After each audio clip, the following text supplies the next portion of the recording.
The ceremony has started. Where are you? It was my precious daughter's wedding. I asked Ethan, my voice filled with urgency. Mom and I are still on vacation in Miami. The wedding's postponed. What? Since the call was on speaker, everyone around us heard Ethan's response. Vacation? What are you even talking about? I fought to keep my voice steady, struggling to control my anger as I asked again. Without noticing my frustration, Ethan laughed and said, Yep. So to enjoy the trip, I'm turning off my phone now. Wait, hold on. Ignoring my pleas, he hung up. The monotonous beeps from the disconnected line echoed as I looked at Catherine, who looked ready to cry. You've got to be kidding me. Immediately, a low voice broke the silence. Everyone's eyes turned to Michael upon hearing it. How can I sit back after seeing my daughter treated like this? With an angry expression, Michael muttered under his breath and began making calls. I didn't try to stop him and instead focused on comforting Catherine. 3 days later, What on earth is going on here? Ethan frantically called me back, but I could only smile. I'm Julia Mayer, a 52-year-old homemaker, and I also work. I have my husband Michael and my daughter Catherine. Michael and I met through an arranged date my family set up. Nice to meet you. Oh yes, nice to meet you. When we met for the first time, Michael seemed unusually nervous.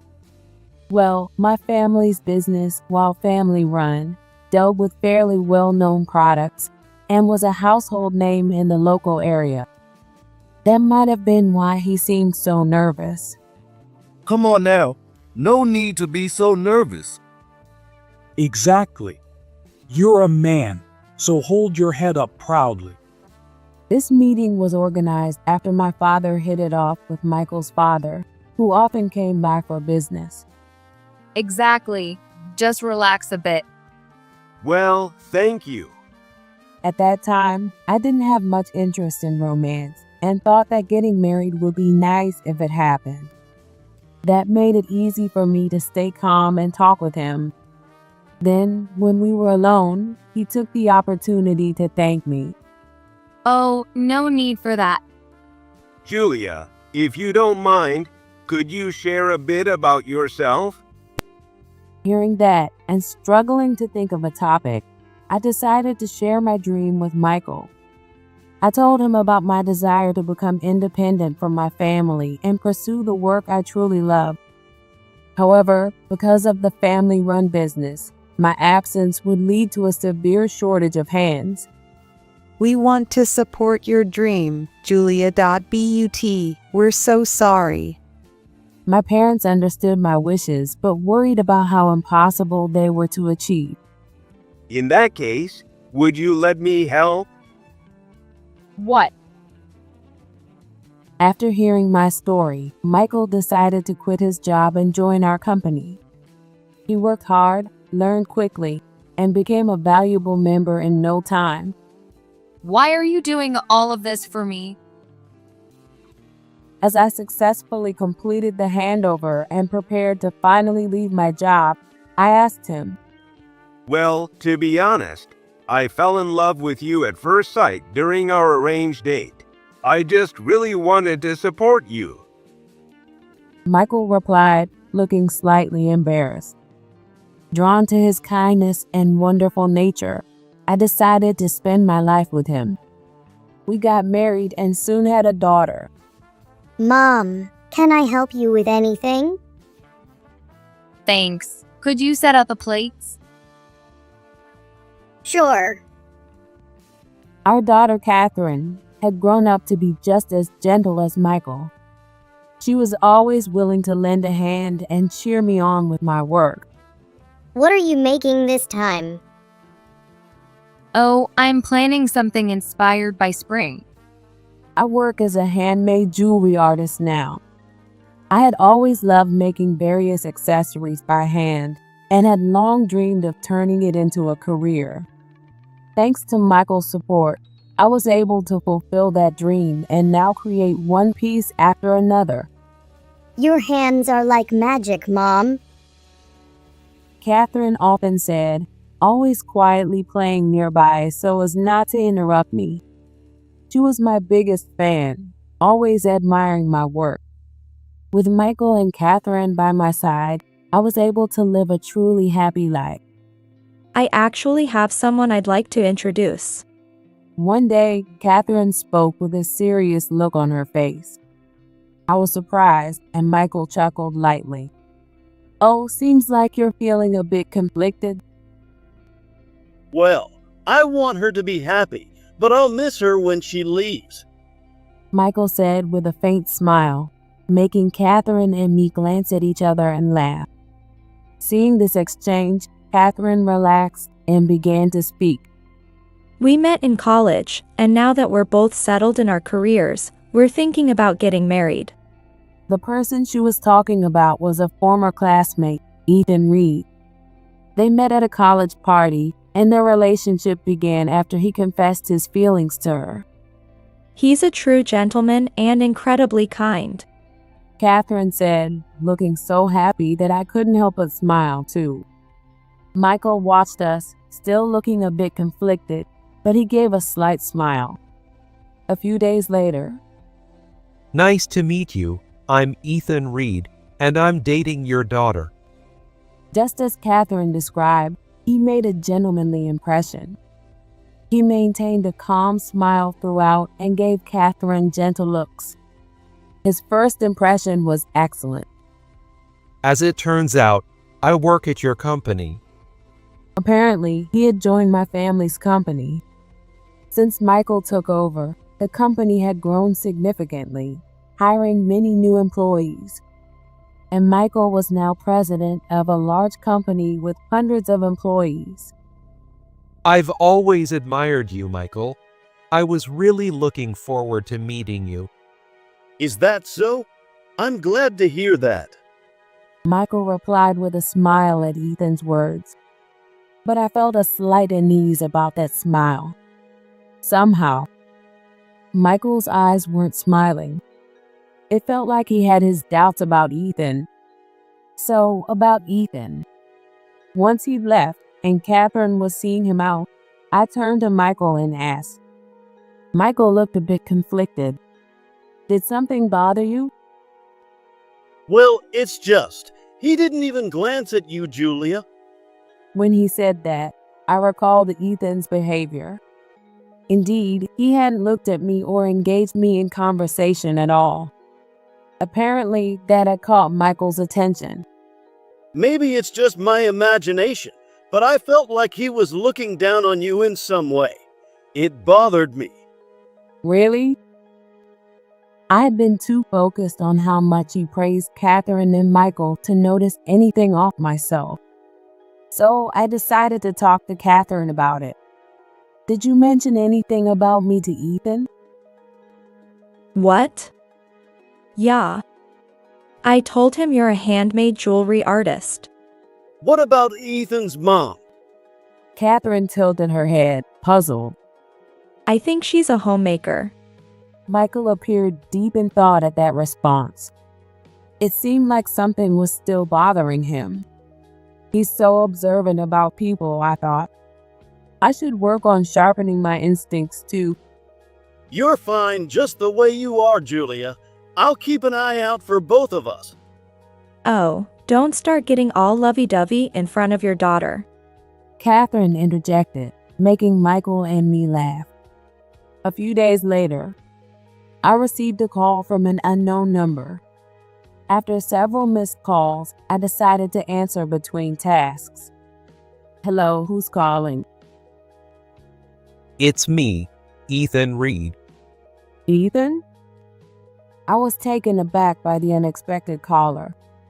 Although we'd met, we hadn't exchanged contact information. How did he get my number? I don't recall us sharing numbers.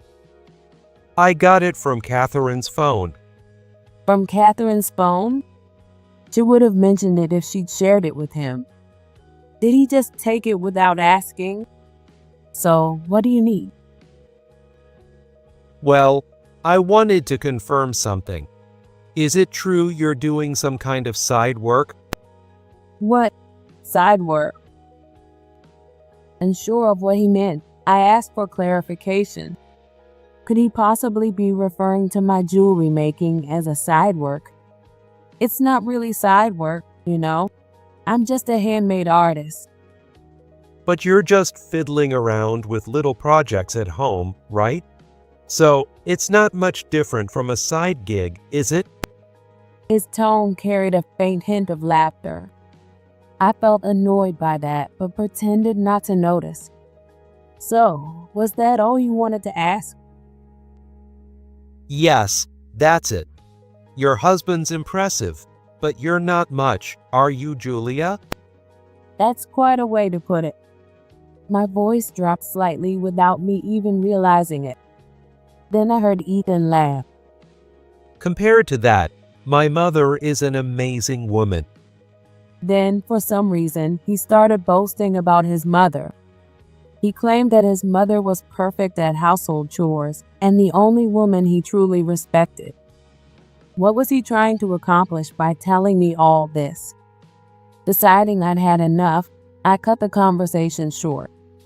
I can see you really care for your mom. Sorry, but I'm in the middle of work, so I'll have to let you go. With that, I quickly ended the call. He's really not what I imagined. Based on Catherine's description and his gentlemanly behavior at our first meeting, I'd assumed he was a respectful person, but that might have only been one side of him. What should I even tell Catherine? From what I could tell, Catherine trusted Ethan completely. Telling her about his true nature might only result in her disbelief. Besides, Catherine had looked so happy when she talked about Ethan. If I said something, I might end up disrupting my daughter's happiness. With that thought, I felt hesitant to bring it up. Maybe I should talk to Michael about this first. That night, I discussed the situation with Michael. Michael listened to me intently, showing a thoughtful expression as if deep in contemplation. As a matter of fact, I asked around about Ethan's reputation at work. It seemed Michael had spoken with Ethan's colleagues and supervisors.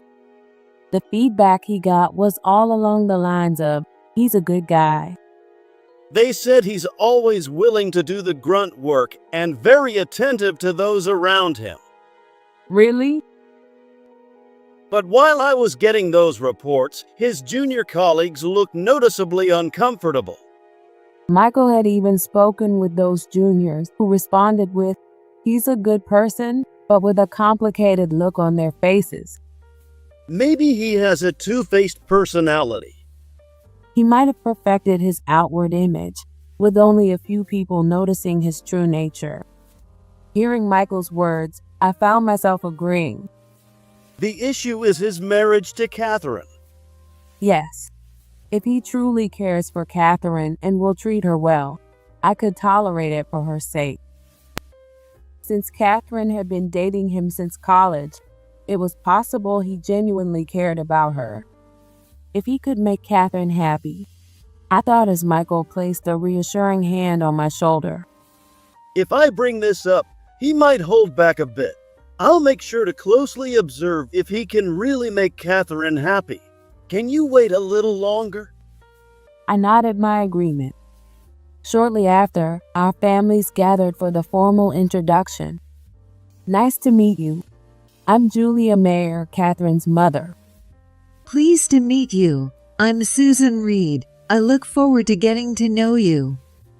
Ethan's mother, whom I met for the first time at the gathering, had a refined air and a warm smile. Something about her name and mannerisms seemed familiar. I couldn't help but stare at her face. Noticing this, she looked back at me intently. Excuse me, but have we met somewhere before? As I asked, she seemed taken aback and opened her mouth as if to say something. Oh, I don't think so. My mother's always been quite the lady. However, Ethan interrupted her. His words felt as though he was implying that someone of his mother's standing wouldn't have met someone like me, and it was hard to keep a frown from forming on my face. Ethan, that's rude to say. Oh, sorry. I didn't mean it that way. Susan immediately reprimanded Ethan, and he apologized with an embarrassed look on his face. That being said, his eyes betrayed a sense of dissatisfaction. I'm sorry for his behavior. He can still be a bit immature. Oh no, it's all right. I don't mind. From then on, the atmosphere was calm and enjoyable. After talking with Susan, I understood why Ethan admired her so much. She would gently correct him if he was about to say something inappropriate, adjust the conversation to match the atmosphere, and stay keenly aware of her surroundings. You really do have an incredible mother. When I said this, Ethan beamed proudly. Oh, it's nothing really. Susan replied humbly beside him. From this interaction alone, I felt I could trust her completely. Having Susan around will help keep Ethan in check if he ever steps out of line. That's good to hear. On the way back from the meeting, I said that to Michael, and he responded with a smile. Michael had also enjoyed himself, hitting it off with Ethan's father. They're good people. If anything happens, I'm sure they'll rein Ethan in. Yes, let's trust Catherine's choice. With that, we decided to give our blessing to Catherine's marriage. Their relationship progressed smoothly, and soon a grand wedding was planned at a renowned hotel. I'm really happy right now. Catherine told us, smiling blissfully. After the wedding, she would leave home to start her new life with Ethan. Though I felt a twinge of loneliness, seeing Catherine so happy made me feel it was all worth it. But little did I know that Ethan would turn what should have been the happiest day into the worst. You look beautiful, Catherine. Yes, absolutely stunning. On the wedding day, Catherine looked breathtaking in her wedding dress. I was truly grateful that this day had finally come, and then it happened. There's a problem. A staff member from the venue rushed over. According to the staff, the groom and his parents hadn't shown up. What? What do you mean Ethan isn't here? After that, everything descended into chaos. Chaos erupted as everyone tried to contact Ethan and his family, but even Catherine couldn't reach him. Despite this, time moved mercilessly forward, and the ceremony was set to begin. Let's just turn it into a dinner for now, Michael suggested, so we shifted gears to start the event as a meal. While the venue staff worked to handle the situation, everyone focused on helping Catherine contact Ethan and his family. I also repeatedly called the number he had used to contact me before. What is it? You keep calling. After several attempts, Ethan finally picked up. Though rattled by his carefree tone, I urged him to come quickly. The ceremony has started. Where are you? It was my precious daughter's wedding day. I asked Ethan, my voice filled with urgency. Mom and I are still on vacation in Miami. The wedding's postponed. What? Since the call was on speaker, everyone around us heard Ethan's response. Vacation? What are you talking about? Trying to keep my voice steady despite the anger rising within me, I asked him again. Without noticing my frustration, Ethan laughed and said, Yeah, so to enjoy my trip, I'm turning off my phone. Wait, hold on. Ignoring my attempt to stop him, he hung up. As the dial tone beeped in my ear, I looked at Catherine, who was on the verge of tears. You've got to be kidding me. Immediately, a low voice broke the silence. Everyone's eyes turned to Michael upon hearing it.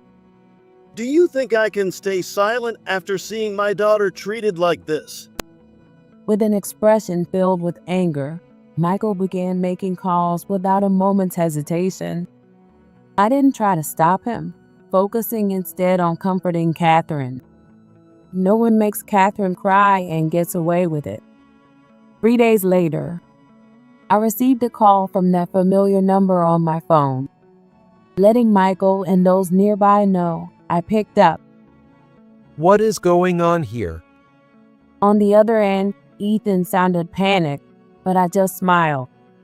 You sound awfully rattled. Something the matter? When I got back from my trip, the house had been sold. Oh, and which house might that be?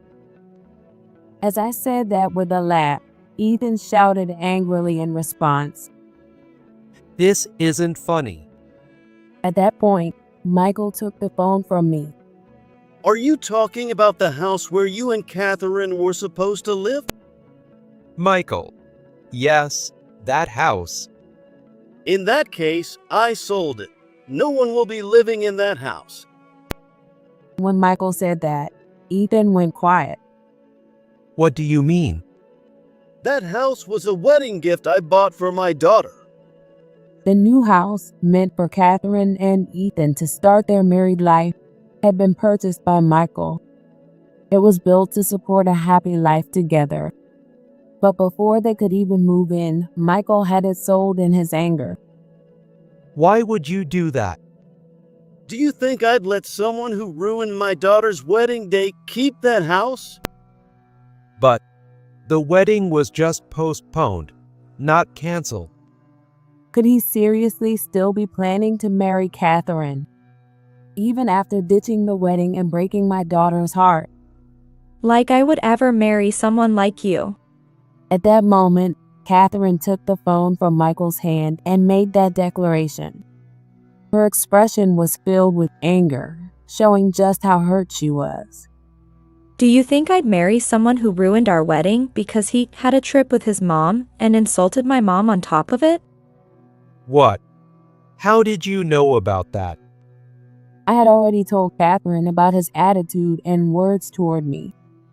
Hearing that, Catherine was outraged. I can't believe he would do such a thing. Of course, I'm breaking off the engagement.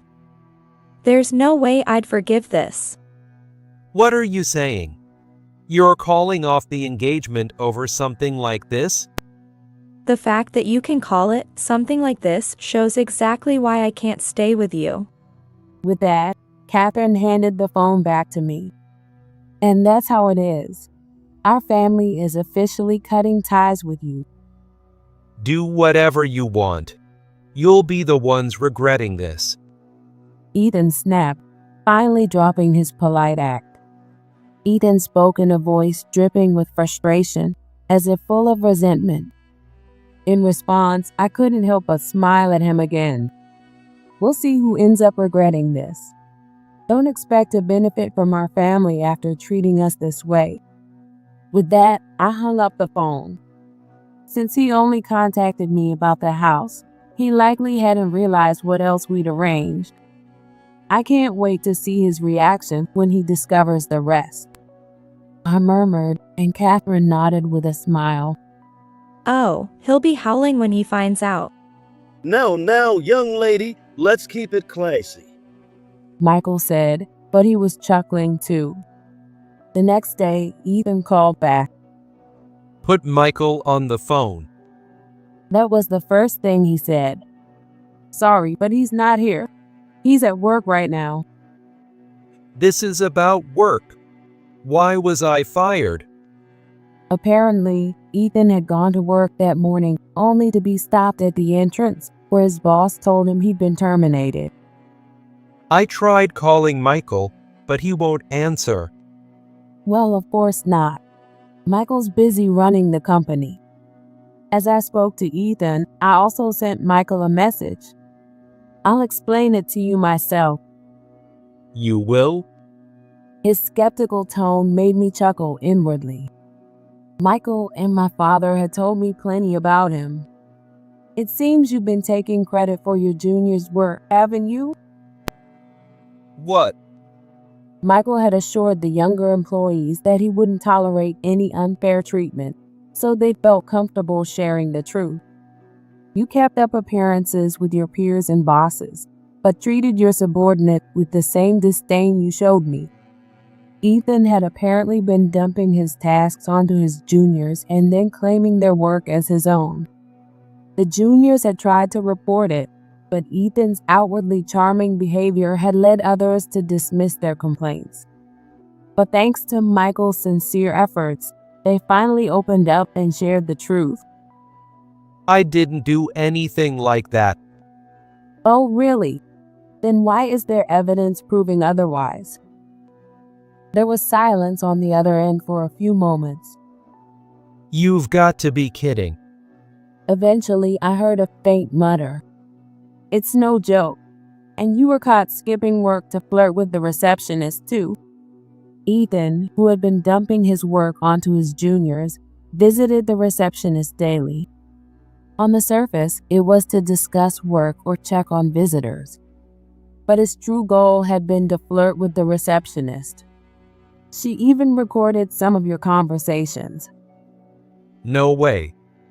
Stealing credit from your juniors, harassing the receptionist, and breaking my daughter's heart. Why would anyone keep you around? At that moment, I heard Michael's voice on the other end. It seemed he'd arrived after I contacted him. This is wrongful termination. If you want to file a claim, go right ahead. Your juniors are planning to file one against you too. What? Ethan's voice sounded stunned. And then he shouted, practically losing control. What the hell? I frowned, hearing Michael's calm voice on the line. We'll discuss it in detail when I get back. Sorry to disturb you at work. I heard Michael's voice, and the call was disconnected. I'm so glad Catherine isn't marrying someone like him. I murmured as I looked at the disconnected call. A few hours later, Michael returned, looking tired. No matter what I said, he kept whining about it being unfair and not his fault. Eventually, his parents came and took him home. Apparently, Susan and her husband had apologized profusely. We're so sorry. Hearing this, I felt a bit puzzled. Susan seems like a reasonable person. Would she really skip her son's wedding to go on vacation? That had me curious too. She said they would come back to apologize properly, so I'll ask her then. I nodded at his words. My gaze then shifted to Ethan's investigation report lying on the table. My father, furious that his beloved granddaughter had been hurt, had hired a private investigator to look into him. He really has a lot to hide, Michael murmured, glancing at the report.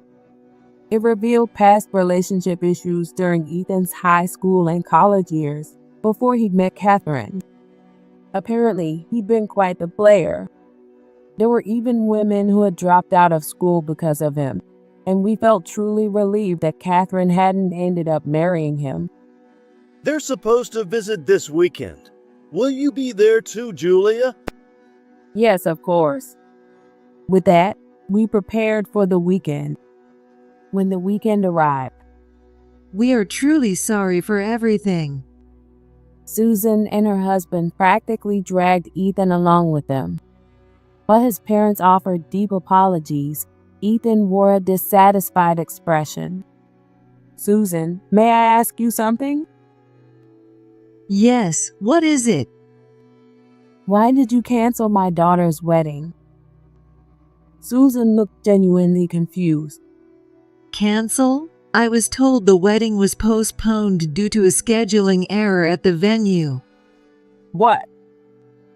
Now I was the one taken aback. Noticing my reaction, Susan turned to Ethan, her eyes narrowed. Explain yourself, Ethan. Startled by his mother's stern tone, Ethan, on the verge of tears, began explaining. Apparently, he had long wanted to go on a popular trip to Miami with his beloved parents. He'd struggled to book it due to high demand, but one day, by pure luck, a cancellation appeared for the same day as the wedding. So, I booked it right away and told my parents that the wedding was postponed due to an issue with the venue. Ethan straightened his posture as he spoke, just as I was about to yell at him for his outrageous behavior. You idiot. Susan shouted first. Oh, Ethan let out a small scream in response. I told you not to cause trouble for everyone around you. Susan was furious, scolding Ethan relentlessly. Seeing her like that sparked a memory, and suddenly I remembered. Susan, could you be the same Susan I went to high school with? What? She turned, looking surprised, then her face lit up in recognition. Oh. Then, as if something had clicked, she let out a sound of realization. Julia? Yes, it's been since high school. Susan was my high school classmate. During high school, I attended a private school. At the time, I was part of a close-knit group of friends, and Susan was one of them. Susan, do you want to partner up for the next gym class? Of course. Among our group, she and I were especially close, often spending time together. I admired her graceful demeanor, and she once told me she was glad I always reached out to her, making her feel valued as a friend. Her family were landowners and the wealthiest in our class. Julia's only friends with Susan for the money. I treated her just like any friend, but the others outside our group didn't see it that way. There were times when people outside our close-knit group whispered such rumors about me. But my friends quickly came to my defense, and I stood proudly by Susan as her friend. What are you talking about? Don't insult my friend. Susan was furious at the gossip and scolded the classmates who had been spreading it. Remembering how she defended me back then, I now saw the same determination as she scolded Ethan. I can't believe you're that same Susan. I know, right? I moved away in my sophomore year, so I didn't recognize you at the introduction. Yes, she had moved away during our sophomore year of high school due to her parents' circumstances. We hadn't had a chance to meet since then, which is why we hadn't recognized each other. Now smiling warmly at me, Susan seemed pleased by the realization, while Ethan looked shocked. My mom, a classmate of that woman with a side gig, could she really be that well off? This son of mine, Michael, was the company you're running originally owned by Julia's family? Yes, that's right. I joined as a son-in-law and eventually took over. Ethan's eyes widened even further at those words. It seemed he hadn't known that the company Michael now ran as president had originally been my family's business. You fully deserve to be fired. You're not only ignorant, but also a burden to those around you. At his respected mother's words, Ethan's shoulders slumped in defeat. At last, he accepted his termination and apologized to us. Wait, what are you doing here, Ethan? At that moment, Catherine returned home and found herself face to face with him. Catherine, I'm so sorry. I've learned my lesson. Please reconsider the engagement. Absolutely not. To cut off Ethan's words with a cold tone. Ignoring Ethan, who was on the verge of tears, she turned to us with a smile. Mom, one of my editors wants to interview you.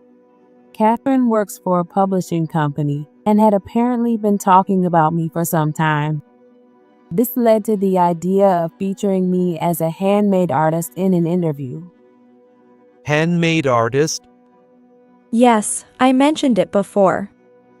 Mom's a popular handmade artist. It looks like you didn't really listen. She's a far more admirable person than my son. Hearing Catherine's firm response, Ethan finally broke down in tears. Seeing this, his father, Kevin, took him by the arm and led him outside. Go cry somewhere else. You're in the way here. Kevin may be a man of few words, but he always acts when needed, Susan remarked, watching her husband with a gentle expression. It made me wonder how Ethan could have turned out the way he did with such caring parents. Pushing that thought aside, I decided to focus on reconnecting with an old friend. I never expected to meet you here of all places. Me neither. Would you like to exchange contact information? Of course. We spent the rest of the day reminiscing, with our husbands watching over us with warm smiles. A week later. So, what happened to him? We disowned him and kicked him out. Susan, who I'd been in touch with since then, updated me on Ethan's situation. After that, he was kicked out of the house and ended up moving into a rundown apartment. He somehow managed to find a new job. But his pride in having worked at a well-known company led to clashes with his new coworkers, and he eventually quit. Bad rumors spread about him, making it impossible for him to find a stable job. Desperate, he scraped by with odd jobs, but eventually spiraled into gambling due to the stress, accumulating debts. The last message I got from him said, "They're coming to collect," and after that, nothing. So I assume he's probably been taken by debt collectors by now. Susan muttered, sounding utterly indifferent. With his family cutting him off, jobless and homeless, Ethan disappeared without a trace. Several years later, This time, I'm really going to be happy. Catherine has met a new man and is getting married, determined to find happiness this time. He's the one who supported Catherine through her pain and helped her find the strength to move forward. That's right, be happy. But remember, you can always come to us if you need anything. Absolutely. We're always on your side. Thank you. Catherine smiled blissfully, radiating happiness. Seeing her like that, we exchanged a warm smile, feeling reassured that we had made the right choices all along.